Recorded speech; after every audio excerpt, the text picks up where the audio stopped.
मेरे सूखे हुए होठों के करीब आया है। एक झोंका सा, एक एहसास, एक सपना सा, एक विचार आया है। फिर मैं जो ही अपने आप को सुकून अनुभव करता हूं तो अपने आप को विश्वास पैदा करता हूं कि त्यों ही फिर एक झोंका आता है। मुझे सारी मेरी यादगार, मेरी स्मृतियां फिर उसमें डूब जाती हैं, लीन हो जाती हैं। फिर ऐसा लगता है कि जैसे मैं उसके बिना तो जीवित रहने की कल्पना कर ही नहीं सकता। एक कांच की चूड़ी से भी नाजुक ठहरा किस तरह इतनी बड़ी चोट को सह सकता है। जो कभी अरसे मोहब्बत से नीचे नहीं उतरा किस तरह मौत के तहखाने में रह सकता है।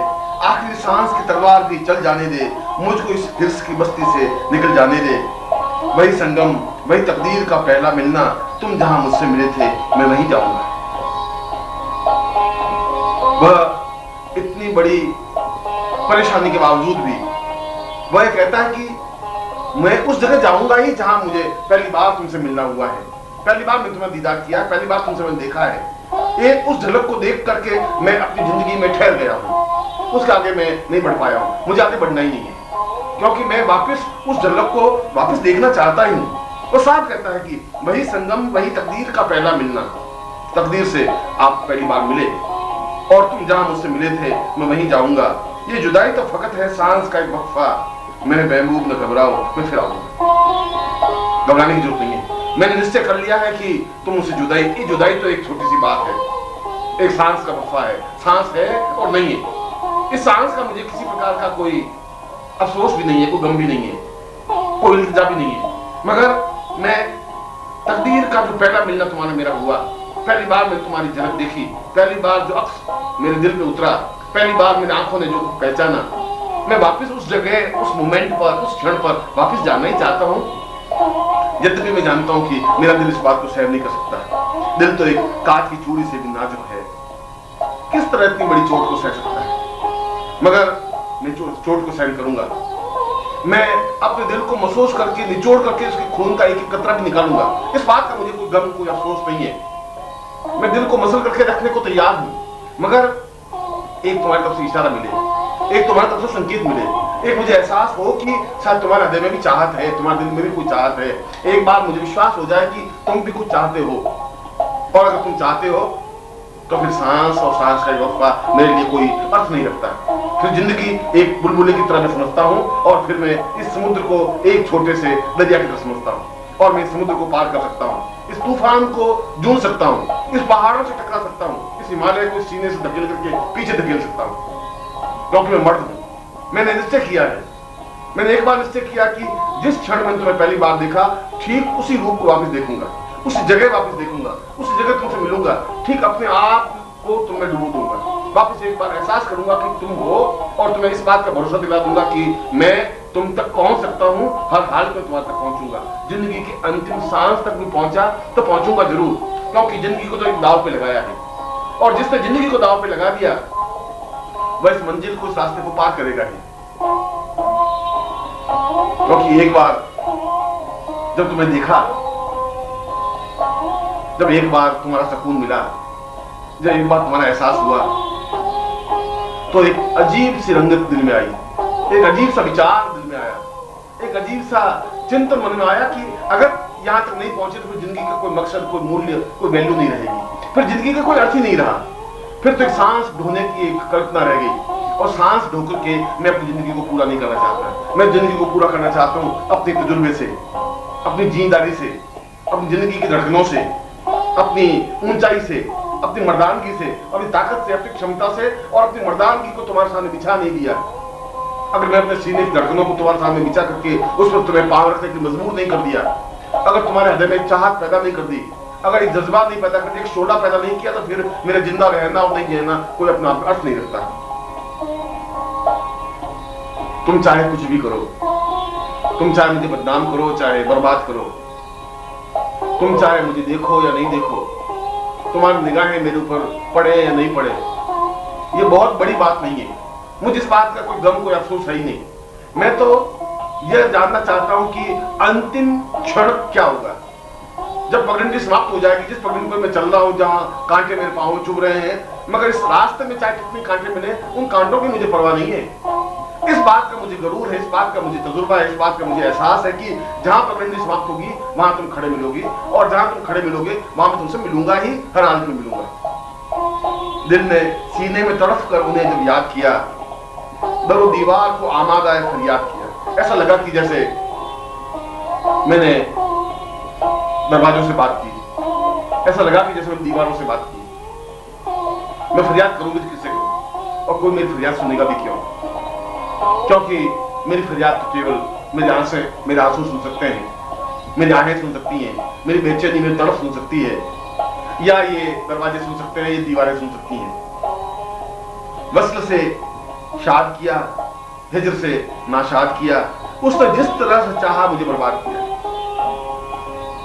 कभी फिसल दे करके, कभी मेरी तरफ निगाहें घुमा करके, और मैंने एहसास किया कि कोई मेरा है, कोई ऐसा है जिसके दिल में मेरी चाहत है, कोई ऐसा है जो मुझे चाहता है। और कभी तुमने मुंह मोड़ करके खड़े रहे, तो ऐसा लगा कि जैसे इस जिंदगी में वीरानी आ गई है। मगर इस बर्बादी, इस परेशानी से मुझे ज्यादा हौसला मिला है, ज्यादा ताकत मिली है, मन में एक सुकून सा मिला है कि उसने जिस तरह से चाहा मुझे बर्बाद किया, मगर इस बर्बाद होने में एक आनंद है। बर्बाद तो वो होते हैं जो अपने आप में फना होने की कल्पना करते हैं, जो अपने आप में ताकत रखते हैं, क्षमता रखते हैं, जो इस रास्ते पर चलते हैं वे बर्बाद होते हैं। घटिया और कायर बुज़दिल बर्बाद नहीं हो सकते, फना नहीं हो सकते। हमको देखो गमे फुरकत के न सुनने वाले, इस बुरे हाल में भी तुझे याद किया, और क्या चाहिए सरमाया है तस्की के दोस्त, एक नजर दिल की तरफ देख लिया, साथ किया, और चाहिए भी क्या? पूरी जिंदगी कुर्बान करने के बाद, और तुमसे कुछ चाहिए भी तो नहीं, तुम्हारे पास आने के बाद तुमसे और कुछ नहीं चाहिए। इतना ही तो चाहिए कि तुम्हारा रहम कर्म मेरे ऊपर हो, इतना ही तो चाहिए कि तुम्हारी एक नजर मेरे ऊपर पड़े और आप मुझे देख ले, बस। इससे ज्यादा मुझे किसी प्रकार की इल्तिजा भी नहीं है, किसी प्रकार की जरूरत है ही नहीं। मौत एक दाम में गिरफ्तारी है ताजा है जिगर, मौत एक दाम में गिरफ्तारी है ताजा है जिगर, ये न समझो कि गमे इश्क ने आजाद किया, सर है नैरंगी असबाब कहां तक कीजिए, मुख्तसर ये कि हमें आपने बर्बाद किया। हकीकत तो ये है, हम अपने आप बर्बाद नहीं हुए, हमें गरूर इस बात का है कि आपकी चाहत ने, आपकी याद ने, आपके इंतजार ने मुझे बर्बाद किया।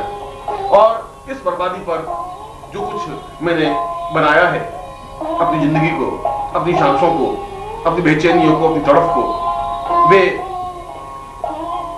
आपकी इस बर्बादी पर खड़े हैं। इस बात का तो गरूर मुझे है, इसलिए है कि हजारों में से कोई एक ही तो बर्बाद हुआ, और मैं बर्बाद हो सका, मैं इस रास्ते पर चल सका, मेरे पांवों को मजबूती के साथ इन पगडंडी पर खड़ा रख सका। ये रास्ता तो कठिन है, ये रास्ता तो बहुत पेचीदा है, इस रास्ते पर तो केवल कांटे हैं, इस रास्ते पर तो केवल बदनामियां हैं, मगर जो बदनामी से डर गया वो प्यार कर भी सकता है।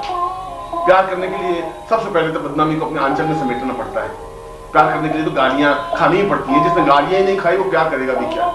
जिसने जिंदगी में थपेड़े नहीं खाए वो लहरों के बीच खड़ा भी क्या हो सकेगा? जो लहरों से नहीं जूझ सका वो समुद्र से क्या टकराएगा? और समुद्र से टकराने के लिए लहरों को अपने बाहों में समेटना ही पड़ेगा, उन तूफान को अपनी गोद में लेना ही पड़ेगा, और जो तूफान से भिड़ जाता है वो जिंदगी में पार उतर जाता है। और मैंने जिंदगी में बीच में रुकने की नहीं सोची है, मैंने जिंदगी में निश्चय किया है, जिंदगी का एक मकसद है मेरा, जिंदगी का एक तजुर्बा है, जिंदगी का एक सैकड़ा है कि मैं अपनी जिंदगी में उस मुख्तसर को प्राप्त करूं, उस इंतजार को प्राप्त करूं, उस जिंदगी को प्राप्त करूं जो मेरी जिंदगी है, जो मेरी धड़कन है, जो मेरी चेतना है। और जब मैं तुम्हारे पास पहुंचूंगा तो तुम्हें प्यार करना ही पड़ेगा, मुझे सीने से लगाना ही पड़ेगा। तुम मजबूर हो जाओगे, तुम हर हालत में मुझे अपने पास बुलाने के मजबूर हो जाओगे। काम आखिर जज्बा बेअख्तियार आ ही गया, दिल कुछ इस तरह तड़फा उनको प्यार आ ही गया। इस तरह तड़फेगा ये दिल, कुछ इस अदा से, इस अंदाज से तड़फेगा कि तुमको प्यार आएगा ही। कुछ इस अंदाज से ये दिल धड़कने की कोशिश करेगा कि आगे बढ़कर के तुम्हें अपनी बाहों में मुझे समेटना ही पड़ेगा।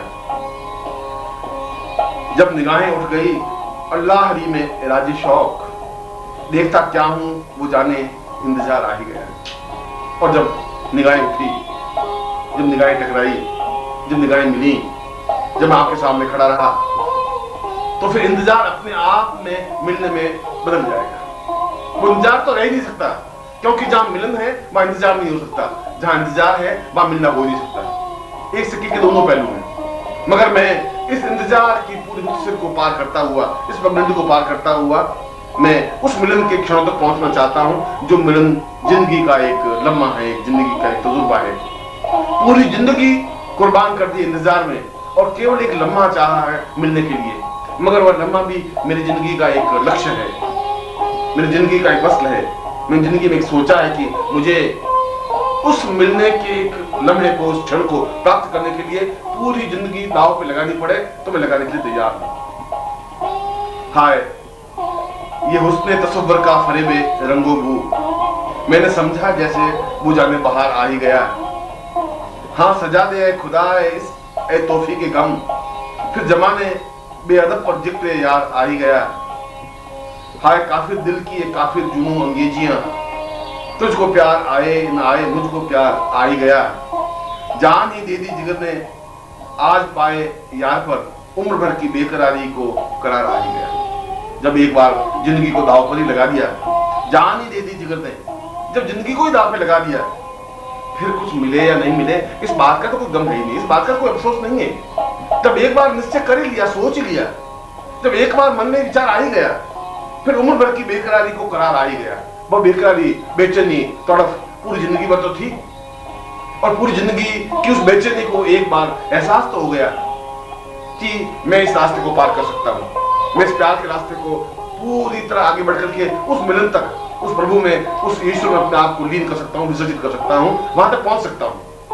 और इस रास्ते को पार करना ही जिंदगी की नियामत है, जिंदगी का एक एहसास है। इसलिए तो कहा है कि जिंदगी का अर्थ यह है कि जिंदगी के प्रत्येक सफे पर, प्रत्येक पन्ने पर कोई घटना लिखी है। हम कुछ ऐसा करें कि हर घटना बने,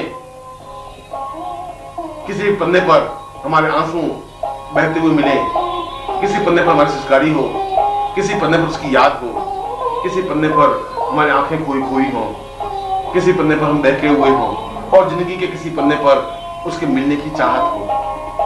कहीं हम दिल के खून से ये बात लिखी हो और किसी पन्ने पर जिंदगी को उतार करके रख दिया, मगर हमारी पूरी जिंदगी की पुस्तक अपने आप में एक अजीब सी रंगत लिए हुए हो। ऐसे कोरी नहीं हो जिसमें कोई रंग नहीं हो, जिसमें कोई सुगंध नहीं हो, जिसमें अपने आप में कोई हलचल नहीं हो, जिसमें कोई तूफान नहीं हो। वह जिंदगी किताब क्या मतलब? और जिंदगी उसी की है जब हम वृद्ध हो जाएंगे, बुढ़े हो जाएंगे, जब हमारे पास कोई काम नहीं रह पाएगा, तो ये जीवन की यादगारें जो जिंदगी के पन्नों पर हमने लिखी, वही तो हमारे होठों पर बार बार आएंगी, और उस बुढ़ापे में हमारी आंखें चमक जाएंगी, उसमें मेरी आंखों में एक नूर आ जाएगा, एक एहसास आ जाएगा। हम एहसास करेंगे कि हमने जिंदगी एक अपनी शान से जी, एक एक दिन का हिसाब हमारे पास होगा, एक एक घटना का हमारे पास हिसाब किताब होगा। हम उन हिसाब और उन घटनाओं के बहाव में उस बुढ़ापे को काट देंगे, उस जिंदगी को काट देंगे। मौत भी अगर सामने खड़ी होगी तो मौत को भी कह देंगे, मौत ठहर, अभी तुझमें ताकत नहीं है तुम मुझे समेट सके, क्योंकि अभी तो जिंदगी के कुछ पन्ने लिखने बाकी है, अभी जिंदगी में बहुत कुछ करना बाकी है, अभी तो एहसास करना है, अभी तो जिंदगी का एक नए सफे लिखने, एक नए पन्ने लिखने हैं, जिंदगी को एक एहसास करवा देना है। मौत में इतनी ताकत नहीं है कि मेरे पन्ने खाली रह जाए और मौत आ जाए। ऐसा हो नहीं सकता कि मैं बीच रास्ते पर खड़ा हूं और मौत आ जाए। ऐसा हो नहीं सकता कि जिंदगी में जिसका इंतजार किया वो मिले ही नहीं और मौत आ जाए। मौत इतनी आसान नहीं है, और इसके बावजूद भी मौत तो मेरी सहेली है, रोज आती है, रोज मुझसे बातचीत करती है, रोज मैं उसको पीछे धकेलता हूँ, रोज मुझसे बात करने के लिए आ जाती है। इस बात का कोई गम, कोई अफसोस नहीं है। मौत तो अब मेरे पास, इस मौत की निशान, इन आंसू, इस बेचैनी, इस तड़प, ये झिझक, इसके अलावा बचाई क्या है और मुझे चाहिए भी क्या? मेरी पूंजी तो इतनी है, अगर एक इस घुटे हुए कमरे में थोड़ा सा भी रोशनदान खुलता है तो ऐसा लगता है कि जैसे मैं बाहर में आ गया हूँ, चौन में आ गया हूँ। थोड़ा रोशनदान खुलना ही अपने आप में मुझे बहुत बड़ी सुकून, बहुत बड़ी नियामत दे देता है। ओम